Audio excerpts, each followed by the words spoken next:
Mas, amado, hoje estou aqui para gravar mais um vídeo. E o vídeo de hoje, vamos falar do PATL11, Fundo Imobiliário de Logístico da Pátria, que no futuro será comprado seus ativos pelo HGLG11. Então podemos dizer, PATL11 é o futuro HGLG11. Então vamos dar uma olhada no seu relatório, dar uma olhada nas suas informações na ordem.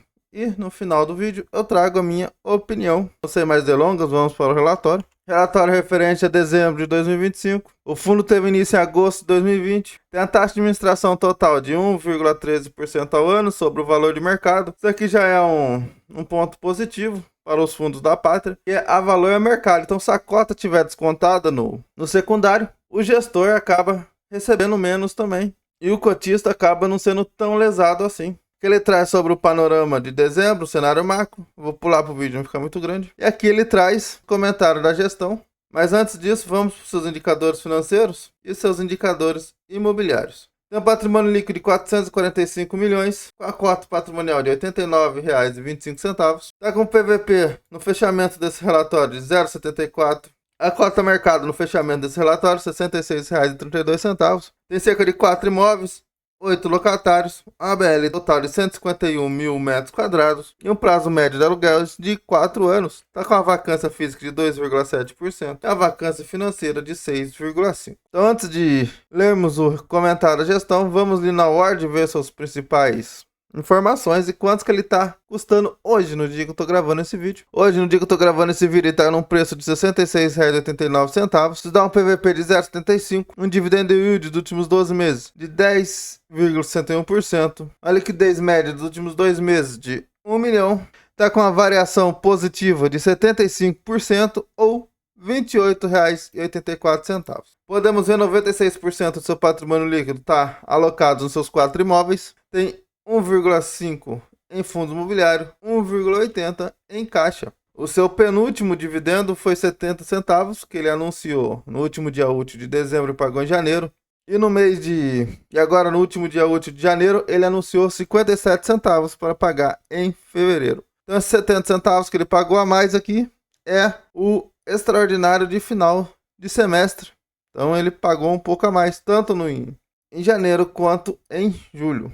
Antes de voltarmos para o relatório mensal, eu venho aqui te convidar, se você ainda não for inscrito, se inscreva no canal. Se esse vídeo trazer alguma informação relevante, deixa o like, ativa as notificações e deixa um comentário sobre o conteúdo do vídeo ou até mesmo uma recomendação de conteúdo para ajudar o canal. Então, o comentário de gestão referente a dezembro de 2025, ele fala da Assembleia Geral Extraordinária que aprovou a venda dos 4 ativos para o HGLG, que é o fundo logístico da Pátria também, só que o maior, mais conhecido, mais seguro. E aqui destaque o segundo semestre foi marcado por uma movimentação transformadora para o fundo, que foi a consolidação dos fundos de logística, que vai ser a compra dos ativos pelo HGLG. Ele destaca que o HGLG vai ficar com mais de 10 bi de patrimônio líquido, mais de 54 imóveis. Aqui ele traz sobre o resultado.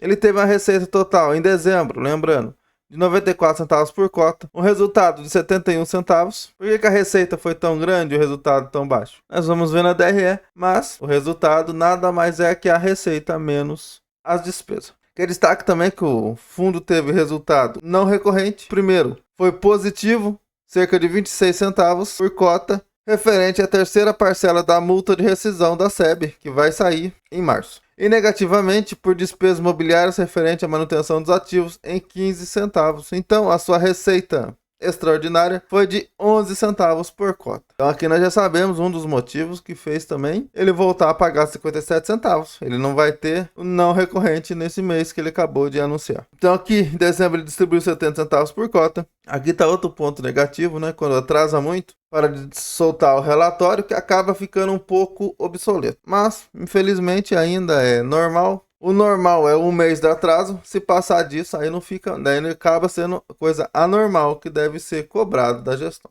Aqui ele destaca movimentações dos locatários. Esse mês não teve movimentação. Manteve a vacância em 2,7 e 6,5.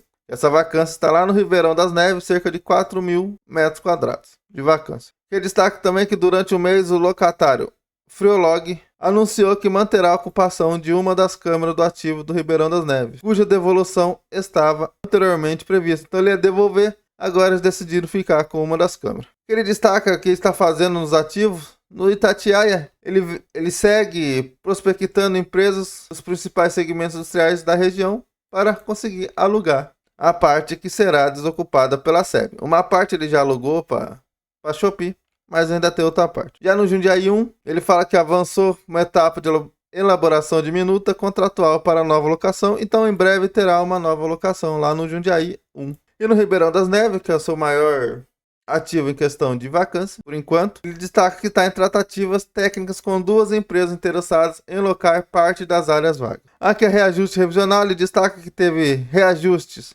em 5.700 metros quadrados de ABL do portfólio do fundo. Destaca que não tem nem alavancagem nem obrigação por aquisição de imóveis, então aqui já é um ponto positivo, né? Já é pequeno, já é mais arriscado. Com vacância, se ainda tivesse alavancagem ou obrigação, ia ser muito mais arriscado e provavelmente estaria bem mais descontado. Na verdade, ele só não está mais descontado exatamente por causa da compra do HGLG dos imóveis do PATL. Ele destaca do segundo semestre de 2025 foi marcado pela entrada de 2 novos locatários, um a Nissan e o outro a Shopee, que pegou parte da SEB, que ele destaca. A locação para a Nissan eliminou integralmente a vacância no ativo Jundiaí 2, já a Shopee absorveu parte da área prevista para desocupação pela SEB. Devido, nesse segundo semestre, a vacância do fundo diminuiu expressivamente, segundo a gestora, passando de 8,8% em junho para 2,7% em dezembro. E se ele não fizer nova locação, em março vai subir essa vacância. Que destaca também a renovação do contrato com a Multiterminais, que venceria agora em maio de 2026, e o novo contrato tem um prazo de 10 anos. Esse nova locação aumentou o prazo médio de aluguel de 2,5 para 4,5 do fundo. Que ele traz sobre a reavaliação dos ativos. Como podemos ver, ele teve uma reavaliação negativa em 8,1%. O principal vilão para essa queda na reavaliação é o Itatiaia, com menos 11%. E o que teve único ativo que foi positivo foi o Jundiaí 2, com 2,1%. Que a performance no mês, o PATL teve uma performance de 6,6% ao mês, contra 3,1% do IFIX e 1,2% do CDI bruto. Aqui a média dos últimos 12 meses, 59 centavos. Aqui a famosa DRE do fundo. Em dezembro ele teve cerca de 4,7 milhões de receitas, cerca de 94 centavos, como nós já vimos lá em cima. Teve 1,1 milhões em despesas, cerca de 23 centavos. Ou seja, deu um resultado distribuído de 71 e ele distribuiu 70.